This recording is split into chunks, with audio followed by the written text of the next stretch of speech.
Kimdir aytadi, biz-ku barvaqt turib ishga boramiz, bularning ro'zasi qanaqa ro'za bo'ladi? Ro'za tutib yarim kun yotadi deydi. Birodar, siz o'shalardan o'rganing.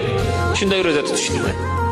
Yarim kun yotadi, bir kun yotadi birodar. Ular ro'za tutyapti ular. Allohning farzini ado etyapti. Siz quvoning. Sizdan ko'ra ularning darajalari baland. Chunki nega? Alloh farz qilgan ro'zani ular tutib qo'yibdi ular.